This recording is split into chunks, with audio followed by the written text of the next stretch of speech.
والصلاة والسلام على رسول الله. اللهم صل وسلم وبارك على سيدنا محمد وعلى آله وصحبه أجمعين. ربي اغفر وارحم وانت خير الراحمين. السلام عليكم ورحمة الله وبركاته اخواتي احبتي، ان شاء الله تكونوا جميعا بخير وعلى خير وحده الحال. كيف ما تلاحظوا غنقدم لكم عندنا واحد الكلاص اللي تيجي رائع مزيان كيف ما شفتوا في التصاور. غنقدم لكم ان شاء الله خصنا واحد النصف لتر حليب من نصف لتر حليب بارد جدا. عندنا الغبره ديال الشونتي ديال الغبره د الكلاص 120 غرام. ممكن تستعملوا الشونتي او القشطه الطريه. غنحاول نطرب هاد العناصر ديالي جيدا حتى تطلع معايا الكريمه جيدا. كيف ما لاحظتوا غنطلع بالباتور الكهربائي يعني حتى طلعت معايا الكريمه جيدا. كيف ما لاحظتوا ما ضفتش لا سكر لا حتى شي حاجه، لان غنضيف دابا الحليب المركز المحلى هو فيه السكر. غنضيفو على مراحل، يعني غنضيف النصف ونخلط ونضيف النصف الاخر. كيف ما لاحظتوا يكون بارد جدا.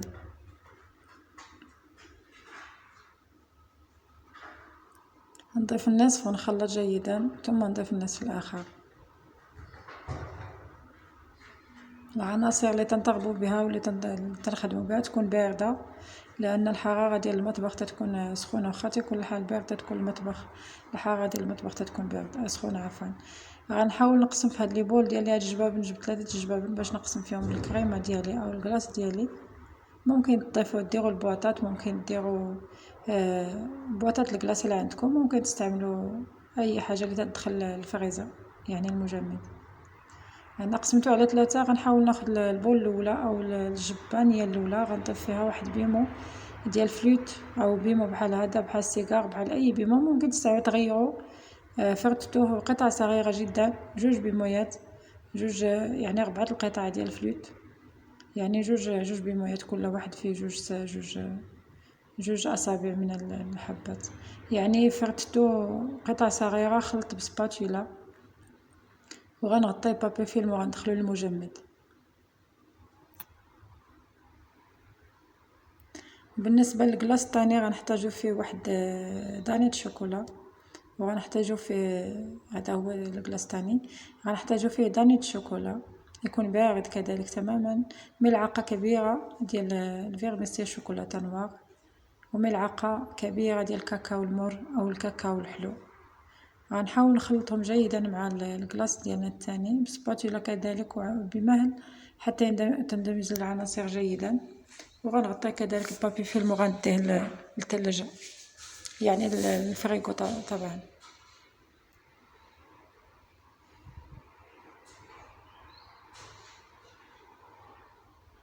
بالنسبه للاخير عندنا الكلاص الاخير غنزيدو فيه الكولي ديال الفريز اللي هو هذا. غناخدو حبات الفريز غنطحنوها مع الماء عادي وغنصفيوه بالصفايه، وغنضيفو فيه واحد نصف كاس ديال السكر الخشن.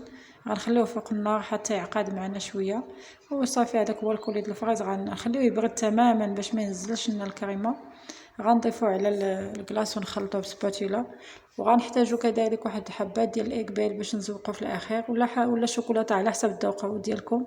ممكن جالاكسي، ممكن شوكولاته الماكاو، ممكن اي شوكولاته، ممكن تخليوها هكاك طبيعي.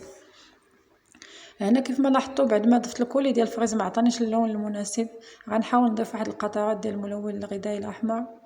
غنضيف القطرات وغنخلط على حسب اللون اللي بغيت انا. غندير قطره وغنخلط وغنضيف قطرات نتحصل على اللون اللي بغيت انا ديال الفريز ديال اللون ديال الكلاص.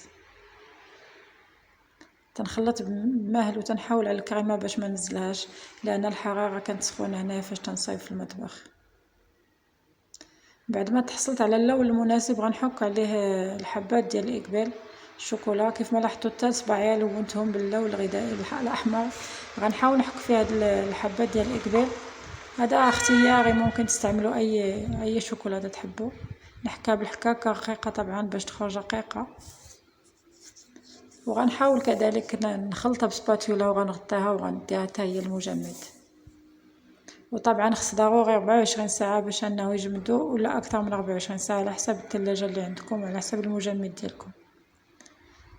نغطيه ببابي فيلم وغنديها الثلاجه ان شاء الله.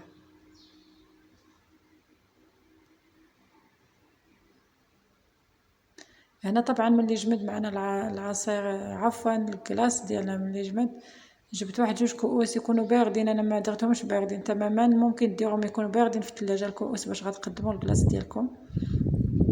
نحاول نحيد البلاستيك الغذائي الجباب ديالي اللي لاحظتوا 3 النكهات اللي درنا. غنجيبوا هذه ديال الكلاص، اللي ما عندوش ممكن يستعمل المغرفه، ممكن تستعملي المغرفه، ممكن الملعقه، ماشي ضروري هذه ديال الكلاص. غنحاول نحط بها الكواغي ديال الكلاص في الكيسان ديال الكلاص ديالنا.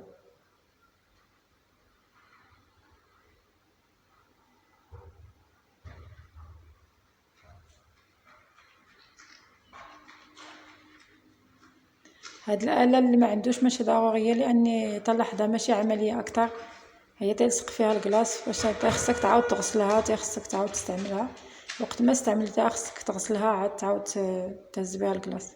يعني شويه ما عجبتني الصراحه، ماشي عمليه، ممكن تستعملوها المغرفه تقدر تجي اسهل واحسن.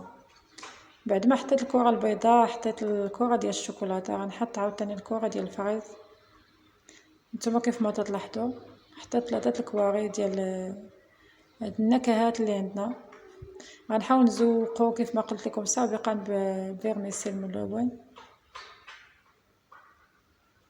ممكن نتوما ديروا اللوز، ممكن ديروا الكركاع، ممكن ديروا الفيرميسيل النوار، ممكن اي نكهه على حسب الذوق ديالكم، طبعا تزيين على حسب الاختيار ديالكم. انا زوقته بهذاك الكل ديال الفريز، ممكن تستعملوا كذلك الكراميل، ممكن تستعملوا كذلك الشوكولاته الدائبه، يعني تكون بارده بحراره الغرفه باش ما تذوب لكمش الكلاص.